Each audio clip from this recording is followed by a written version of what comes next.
Bahagia Profesor Datuk Dr. Anan Hussein, Deputy Vice Chancellor for Student Development Affairs and Alumni, Yang Berusaha Professor Abdul Karim Alias, the Director for Center for Development of Academic Excellence and Students Development, USM, all the principal officers of USM, distinguished speakers and participants of the USM Teaching and Learning Symposium. We welcome also our friends from outside of USM, who is also here today, and ladies and gentlemen. I think Professor Karim has put a lot of pressure on the speakers this morning, and this is a challenge actually to keep your attention on what I have to say about HEBATising future talents hashtag USM Star. This is basically the scope that I will be covering this morning about the challenges to higher education in a changing world. What is the global scenario for the future? What kind of future generation do we want? And what kind of education do we want? And at the end of the day, what kind of education do we want in University Science Malaysia, hashtag USM Star? Now let me begin by sharing with you my latest, what I had attended on the Times Higher Education Teaching Excellence Summit that happened in July this year at the University of Glasgow. And the picture that you see here is Phil Batty, and Phil Batty is usually the icon behind THE ranking. He is the editor-in-chief of THE, and he stood in his opening speech. When he stood in his opening speech, he said, "I apologize for the fact that rankings has taken the university from its core business, which is teaching and learning, and that THE will now want to review the criteria used for ranking." And that essentially is what is happening to all of us. When we start to move into rankings, we create research icons. We have exhibition on research. We have forgotten exhibitions and competitions and putting in emphasis on teaching and learning. And this is not about just teaching and learning. In this particular summit, teaching and learning also have to change. We are now talking about how do you know that learning has occurred?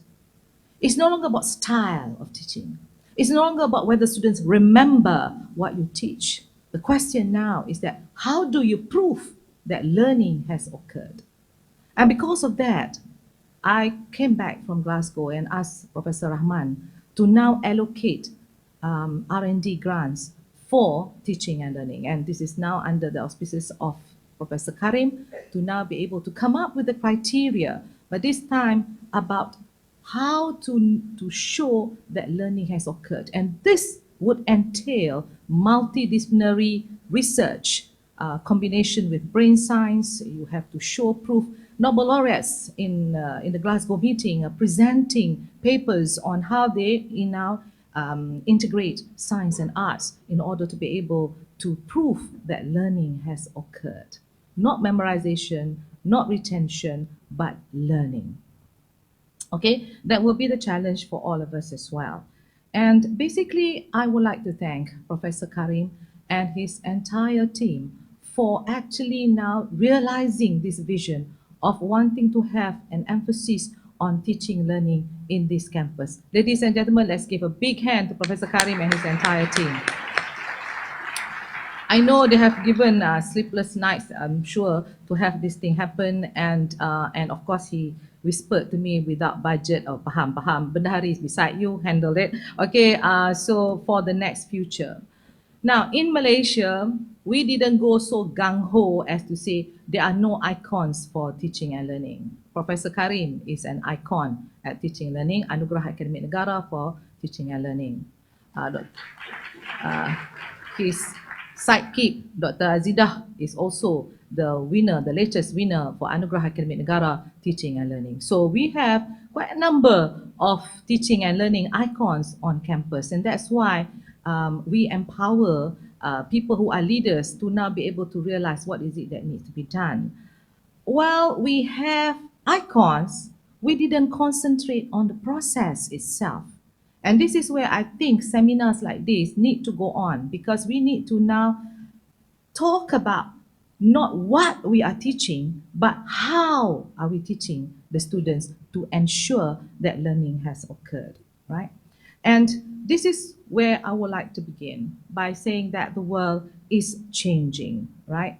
And as Karim was mentioning, we need to go now we are now in the fourth industrial revolution, where future trends revolve around the digital world. And this is the era where the only certainty is uncertainty. So to proactively basically handle uncertainty, we need to pursue knowledge. And the question then is, what kind of knowledge should we now teach students who we do not know when they graduate, what kind of jobs are now available? Because jobs are changing all the time, right? So in the era of convergence, I call it art science. No need to discuss whether it's STEM, it's STEAM, it's STREAM. It's the era of art science, right?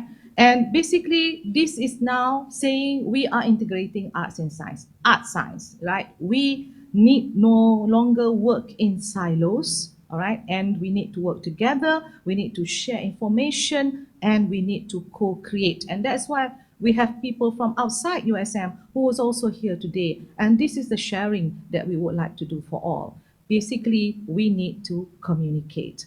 And we have to be transdisciplinary, we need to be multidisciplinary. But with the advent of the digital era, ideas can now cross border easily, and therefore collaboration and information sharing is now becoming very important.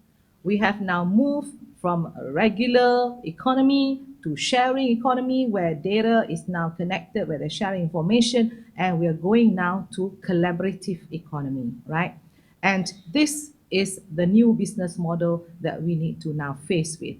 But once we start to do that, there is a need for us to trust each other. There is a need for trustworthiness to be there, because there's no information sharing if we do not trust each other.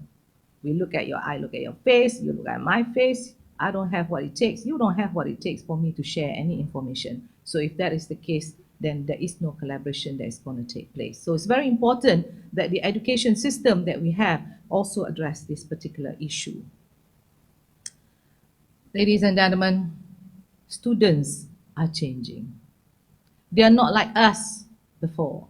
They are changing because access to university education has also been enhanced, all right? I would like to say that the education system that we have now is quite unforgiving. If you don't have a good CGPA, you cannot come into the university. That is a fact. That means we take care about who we bring in. We don't bother about who we exclude. If tomorrow we want to have a knowledge-based society, then we have to take care of who we include in this university and who we are excluding out there. And there's a lot of people whom we exclude. 400,000 students sit for SPM, but USM can only take 4,000. What happened to the rest? You kali dengan 20 IPTA, how many? 56,000 seats are only available every year. What happened to the rest of the 400,000 students who sat for SPM? You understand what I'm trying to say? We should now look at what are we doing as a university. Are we here just to take care of the 4,000 students or the 31,000 students that is here in USM, or are we supposed to take care of what's happening in the nation? So this is where now we say accessibility to education now becomes very important. And as far as I'm concerned, people deserve a second chance. Sometimes, right now your SPM result goes with you for life. You don't have a good result, you bercinta waktu tu, God bless you, because you can't come in anymore. So therefore, we went through lots of changes in life. There's a lot of bumpy road that we have to go through, right? And sometimes we mature later. So if that is the case, how do we give these people a second chance?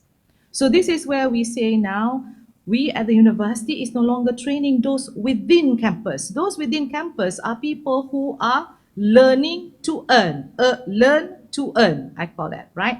And we also need, however, to train those outside the campus and also worldwide who wants to also learn to earn, but from outside the campus, or while they are working, learn and earn, or simply, bila kita dah pension, we just want to learn. That's also possible.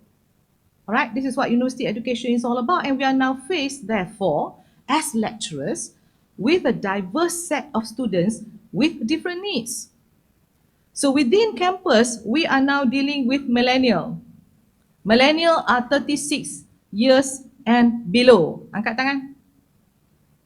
Hello. Let us mirror on the wall. How many of us are still millennial? The rest are baby boomers. Right? The university students, you are millennial. The rest are baby boomers. And basically, the classroom that we have now is also very diverse, but it's also very inclusive in the sense that we have different ethnic races, we have different social background. In one class, we also have people from the international, from the foreign countries. So, and now with the advent of lifelong learning, we even have a situation where parents and child are in the same classroom and sitting for the same exam. Right? It is not impossible. Okay? And therefore, today's generation, with the changes that we need to see, are no longer caring just about lectures and labs. They want now discussions, and they want now to be given a chance to ability to learn, not to be taught to learn. And this is something that the baby boomers who are lecturers in this room have got now to change in terms of mindset and how do you go about learning. And when this millennial, they want to learn, we need to create a learning space and provide from them a learning experience while they are in this university. Those of us who are baby boomers, I think it's a high time we also need to now begin to understand the need for the millennials. Why the millennial, they keep on having, can I have a selfie with you? You just say yes, okay, they selfie with you and all that, because everything that they do is recorded and everything they do is now put on Instagram, is put on Facebook and whatnot. And therefore the environment in the university, as you can see, is also changing. Case in point, Hebat at USM. This is a concept of Insta-worthy. Faham? Insta-worthy, Instagram-worthy. This is the concept that we are now having. Now is convocation. So many places. I am at USM, USM. All those things that we are doing now on campus is Insta-worthy. Because that's how the young generation make it as a keeper in their memory and their hearts regarding convocation, regarding whatever event that is happening in their life. Insta-worthy. New word, huh? Okay. Right? So how do we now expand accessibility to higher education beyond the campus and allow them to study at their own pace? And MIT, we have MicroMasters, that course sequence that build job skills, competency, and that is endorsed by corporation, backed by credit from the university. I think this is also the way forward, right? In this way, you can build your career, enhance your career development, and at USM, we are doing this. Karim is already instigating micro-credentials, and we are doing this secara online. And these are some of the features of USM micro-credential program that is bite-sized, personalized to your needs, on-demand, competency-based. We have, of course, the offering of the digital badge and verified by blockchain technology, and we try to make it affordable and accessible to people. But these are the new challenges. Despite what I said about the fact that the fourth industrial revolution being here to allow to cater for the fourth industrial revolution, you need knowledge, right? But despite all that, people are still questioning, is there value in pursuing a degree?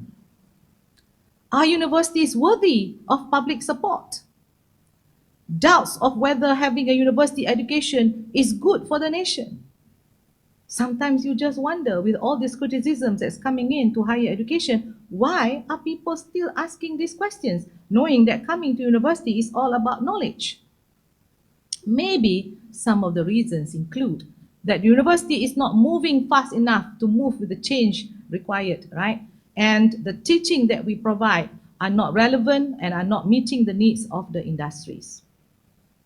Second thing, every time ROI, ROI, ROI, regarding all the grants that we have been receiving. The public is not happy with the impact that we have made to the industry, to the community, not there, not good enough. Higher education is also no longer affordable because students are now in debt upon graduation, PTPN, whatever loan that they have to do now, all that. All right. So now they begin to think, is there value in going to a university? All right. So higher education also now becomes no longer accessible, especially to the poor. And the poor includes local and the poor includes international, right? That will want to have education at University Science Malaysia. And the other thing, more discerning and more of concern, is the fact that we are more concerned about making the university great rather than the nation great. Betul lah. How to move USM, hashtag USM star. We never say how to move Malaysia, hashtag USM providing to Malaysia. Every university in this country is working to make sure it is a preferred university. It is making sure 3R, referred, relevant, all that is all happening at that particular university. But what are we doing regarding impact to the nation? So ini soalan-soalannya. Therefore, there is time for change. But before we want to change something, you got to ask first the question, before we decide what kind of university we want, we must decide what kind of society we want to build. That's very important because university is supposed to nurture the future generation. And therefore, the turnkey to transformation of knowledge and mindset change is education. Tak boleh lari pada tu. The question then is, what kind of future generation do we want? And if you want to ask that question now, you got to refer back to falsafah pendidikan negara and also to the blueprint. If you look at the falsafah pendidikan negara, many of us have forgotten this. All right? Developing the potential of individuals in a holistic and integrated manner so as to produce individuals who are intellectually, spiritually, emotionally, physically balanced, all right, and harmonious, based on a firm belief in and devotion to God. Such an effort is designed to produce Malaysian citizens who are knowledgeable and competent, skills kan ada, to possess high moral standards, integrity, ethics, values, who are responsible and capable of achieving high levels of kesejahteraan. Notice, not in English, because there is no word to describe in English kesejahteraan. All right, it's not quite, well-being is not quite there, right? And as well as being able to contribute to the harmony and betterment of the family, the society, and the nation. Voila. Falsafah higher education has already asked us to not just think about the university, but to how now think about building the nation. Daripada awal lagi. And this concept is called humanizing education. Then you look at the blueprint sekarang ni, and the center of the blueprint essentially is to create learned, values-driven talent. Tak lari jauh daripada falsafah pendidikan negara. Alright, with the end game of being balanced between knowledge and character. Okay, and while we are doing this, to make the university relevant, we need to talk about knowledge. We need to talk about making an impact to the industry. We need to talk about making an impact to the community. We need to talk about building the nation. Right? So, but these are again trends that we begin to see in higher education. Before, to be employed, we have to have a degree. All right, paper qualification is everything, but not everyone can afford to go to university. At that time, zaman jahiliyah, all with degrees therefore have high employability rate. We don't have to worry about employability rate. Now I have to have a Pak Din who now has to take care of career development to make sure that the employability rate of USM is 80% or higher. Before, it does not matter if the education you receive had prepared you for the job. Janji dapat degree, dapat kerja, that's it. And you try to do a good thing about the job that you are now having, right? But now trends are changing. Employers now want job-ready graduate with the ability macam-macam specification tinggi, with communication skill macam kat orang putih macam berabuk, with critical thinking, with problem solving, being innovative, being creative, high order thinking skill. My God, so much they're asking, right? And yet, universities are the recipients from schools. Anu pengarah, timbalan pengarah JPN ada. Jangan marah ya. We are the recipient from schools, you know. Input equals output. Okay, so if input is good, output will be very, very good, right? And graduates are employed based on competency and skill. This is the new trend. Because sekarang ni dengan economic downturn, the companies are saying, I don't have time to train you people. Either you're job ready or you get out. So basically now, the companies that we talk to now in Cyberjaya, or the high-tech companies, they are now hiring graduate based on what they know. They don't even look at your CGPA. They interview the graduates sekarang ni, if they can talk, they have the attitudes, the personality that they want, they hire these graduates. They don't even look, CGPA berapa, don't care. Because they know the graduate can deliver. A 4.0 does not equal to the graduate that can deliver. It's academically good, but it's not all-rounded, right? So that's why we need to move into this hebat mode, right? So if industries cannot obtain graduates with specifications that are needed, the universities are now blamed for not providing relevant education. Demands that the university education must suit the needs of the industries. And to be fair to the universities, with all these disruptive technologies, hello, all right, industries come and go. Because as you know, with disruptive technology, some industry will survive, some industry will die.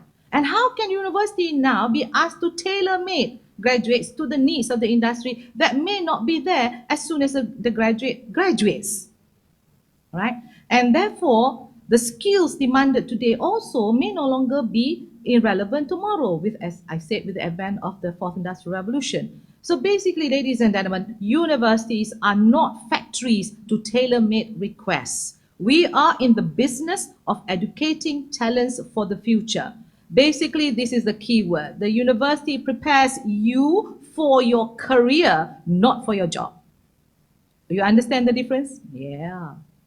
There are many jobs you do, but that's your career. Come on, man. I started with a degree in medical biotech. My career now is Vice Chancellor. What has that got to do with medical biotech? You see what I'm trying to say? The university taught me the basic fundamentals to move in life. I will have many jobs in between because the university is there for me to develop my career. Should I need something new, I learn from Karim lah. Where's your micro credential on how to lead the university? So there you are, okay? So there are many skills that we see neither in 2015 and neither in 2020. Tapi paling penting, you now see a difference. There's a need now for emotional intelligence to be there. There's a need now for cognitive flexibility. There's a need now for you to learn to listen before you make judgment. There's a need for you to understand who you're talking to. Right? When do you make decision? There is a need for all that. That need, ladies and gentlemen, cannot happen if you're constantly communicating with the machine called the handphone. That need can only happen when you are interacting human to human, face to face. That need means you got to have friends that is beside you, that you can share, that can, support you, not just friends via your millions of Instagram fans or Facebook likes and so on and so forth. That must be real, okay? So this is something that we need to train, so that we need to explore this in how we develop our education. So we need to nurture students to be competent, to be flexible, to be adaptable. That's all we can train you with. You gotta have the knowledge, but you gotta know how to be flexible and adaptable so that any situation, any job, you can handle it. So we need to nurture students that are balanced between knowledge, skills, and character. Tiga perkara. And as a university, we need to concentrate on access. That means accessibility to education. How do we expand that? Kena air. Boleh bawa air tak? And we need to talk about truth. That's what our research is all about, to find the truth, excellence, impact, and opportunity. Admittedly, no one can learn everything in 4 years. Kata dah, You have to train the student to become lifelong learners. They cannot get everything in 4 years, but they must know that they can now learn as they proceed in their career to inculcate new skills, new knowledge as and when needed. But this does not mean, however, this is not a defense for all those questions that's been raised. The universities need to change. We cannot remain status quo. We need to change from teaching knowledge to allowing the students to learn. It is no longer, as I said, about what we teach, but about how we make them learn. So teaching and learning, therefore, is about how you deliver the curriculum, right? Various modes, online, flipped classroom, blended classroom, MOOCs, and so on and so forth, to impact knowledge. Many ways. It's about how you inculcate skills of critical thinking, problem solving, how to connect the dots, communicating one-to-one with people, with the community, with each other, listening. Ini pun kena ajar dalam hebat, to listen, because banyak orang bercakap tapi they never allow people, they don't allow time for themselves to listen, so that we can now be quick to understand but slow to judge. You faham what I'm trying to say? Sometimes kita just buat reaction. So we need to now be quick to understand what people are trying to say to you, but slow to judge people, right? Then we need to instill values. And how we do it? By experiential learning, social learning, we undergo community engagement. All this we do to expand the thinking to help humanity. So this we need to now put in our curriculum, and therefore the teaching innovation, Karim is better at this, and I think each individual will now be going through this about what are the innovations that they can do for teaching. So how do we do it at USM? I've always said everywhere in all my convo speeches, you are USM, USM is you. Basically, you reflect what you have done. So as an apex university with apex trust and values, USM is committed to produce graduates with the right attributes in order to be relevant to the challenges of the 21st century. And basically, we are talking now about going holistic entrepreneurial balance, which is there that the ministry wants from the DNA blueprint, from the blueprint, and the DNA of USM is to add 2 more words to be articulate and thinking graduate, hence the word hebat, right? And I think each individual speaker will now be able to kupas hebat, age, altruism, about leadership, entrepreneurial, creative thinking, passion, selfless, and confident, passion, global mindset, all that as indicators of the hebat index, right? And the question then is, what strategies need to be in place in order to achieve these hebat graduates? We said many times, this thing must be policies and guidelines need to be there to ensure service learning, entrepreneurial skills, development, innovation is integral to the curriculum, bukan PM tepi. At the moment now, it's rather on the PM tepi side, but we hope that changes are happening, that the deans who are in this room are listening, and that they are now ensuring that the Malandeka Academy, especially in this room, they are listening to make sure that it is part and parcel of the curriculum, because then you are examining that this becomes reality and this becomes seriousness for the students, right? So, and in order to create this global mindset and to have connections, we need to expand, and we are doing this USM Go Global, one student, one passport concept, which we are now doing via mobility, via APUSEN, via ASENET, IMTGT, the whole thing, right? And we need to build the 21st century skills by providing a better learning experience, a learning space, and of course, career and life skills, which is what we call FRIVO education. Banyaknya air. Ya Allahu Akbar. Okay, cukup lah tu. Right. And at the end of the day, we need to inculcate the apex sustainability agenda in the hebat students, right? Which is concepts of voluntarism, being able to help humanity, doing projects to help. And I've seen a lot of examples of hebat attitudes that our students have. I have always mentioned in the medical campus, the medical students, the health campus students, the dental students, they work very hard and they form a musical philharmonic orchestra of 75 people ensemble. They practice on their own. The violin, everything is from their own pocket money. They practice, they perform, and they sell tickets, and all of that money is given now to the poor and needy. So this is something that I think is very altruistic of the students, and we didn't tell them to do that. They did it themselves. Baru ni basking challenge. They have a basking challenge competition. They charge tickets for that, and the money that they got, they give it to Padu to be able to help more patients in the area of breast cancer and so on and so forth. So there you are. We don't train them. We already know that the students are able to do that. And this we do because we want to nurture the future generation by design and not by chance. Yeah. And this is what this is all about in this particular conference or symposium, to have all these things put together, the holistic entrepreneurial balance articulate thinking to create future talents, #USM style. But let me tell you one thing. As much as the hebat of the student, there is a need for hebat of the staff. Without a hebat staff, there is no hebat student.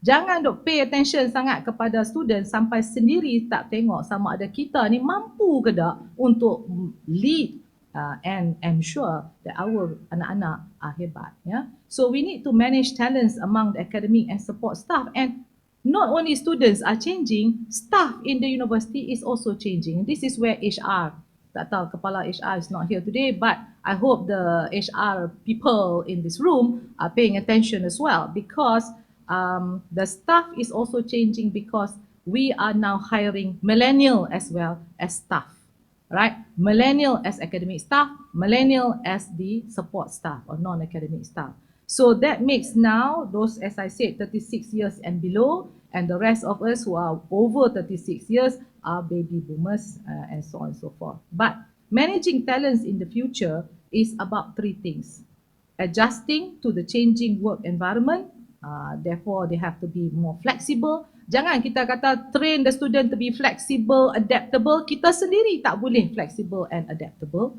And understand the differences of the future employees, and changing from talent management to people management. This is something that we now need to think about, right? So the future employees, all right, basically they are interested in what? Clarity of job. This is very important, because sometimes kita being hired as lecturer, we assume we know what the hell we want to do, but actually we have to know also what is the clarity of the job, the JD, what is the competency that we need to have. And now there is a cry for this new millennial academics, flexible hours, career development, all right, and work-life balance. Tu dia engkau, perfect. All right, and studies have shown that the millennial staff will even take a pay cut in exchange for flexibility in working hours. So unless we develop trust to the staff, we cannot afford to do flexible working hours. Tapi pada bulan puasa boleh pula. Bulan puasa we can say, okay, you can come from 7 to this one, from this one to this one, from this one. Betul tak? Ada 3 shift bulan puasa. So I said to Musa, kenapa hanya bulan puasa? Kenapa tak boleh the whole year? There's trust, right? To trust that they will come from 7:30 to whatever that they say, and then from this time to this time, there's trust, right? So why is it that trust only during bulan puasa? If you trust somebody, you have to trust somebody all the way. But Musa challenged me to say that he wants to give flexible working hours to dia engkau. So we wait and see whether I said start with increment lah. Bagi dulu 3 shift, right? Because ramai 70% kaki tangan USM adalah wanita. And therefore sekarang ni wanita needs to do a lot of wanita things. Send anak, things that the husband don't do. Send anak to school, make breakfast, that kind of stuff. Remember? Okay, these are the things that is flexible, but it can enhance productivity if we cater for that. And of course, this work-life balance that needs to be there. The millennials are prepared to work hard just on their own terms. Kat sini kita ada problem besar, because working on your own terms will clash now with the baby boomers' ideas, and even worse, will clash with JPA. So unless JPA is agile enough to change, then all the things that I said in the above is not quite easy to be done. Okay? So therefore, how do we now at the university take care of this? So there's the need for us, HR, to now harmonize between the flexibility and what. That's why I said the 3-shift maybe is one way to harmonize. Yeah. USM, as usual, wants the best outcomes. We want to improve talent management and definitely cut costs. And there's a need for us now to determine the JD and the core competency needed for the staff so that we hire the right person for the right job. Right now, we're having AR doing all sorts of job, rotating everywhere, but the competency is not developed. We have academics going everywhere, competency is not stated. We hire, then at the end of the day, we measure. In the middle, what did we do? Right? So that is why now there is a need to create competency framework. And this is now USM is University Sulong yang sekarang ni dengan headed by Dr. Musa is now doing this competency framework for the first time. Even for lecturers, academic staff, support staff, semua kita akan ada competency framework. So now you can be measured by the competency that is insisted upon you, alright? And we can learn to have this competency melalui micro credentials, and we are again the first to do so. So banyak jugalah sulong selalu. So at the end of the day, what I want to say here, ladies and gentlemen, is that the overall game plan, we gotta have hebat leadership. Bukan setakat VC dengan TNC saja kena hebat. Si dekan-dekan pengarah-pengarah pun kena hebat. Because you are leaders in your own microcosm. And the people in your microcosm are looking up upon you. So if you are not delivering, then the whole PTJ is also not delivering. So we need to have now hebat leaders. Alright? And because with hebat leaders, you can have hebat staff with which you will nurture as far as academic ataupun non-academic. And then can you have a hebat university? And if it's a hebat university with all this structure in place, then and only then can you produce hebat students. All right, with the characteristics that we want out of hebat, and then only can we produce the future generation that's going to build a hebat nation. So I end because zero timing. It is up. I like to quote the words of Lawrence S. Bacow, which is the 29th recent president of Harvard, who says that it is up to us to leave our country and our world in a better place tomorrow than it is today. So with that, ladies and gentlemen, dengan ucapan Bismillahirrahmanirrahim, I hereby now officiate the USM Teaching and Learning Symposium. Sekian wabillahi taufiq. Assalamualaikum warahmatullahi wabarakatuh.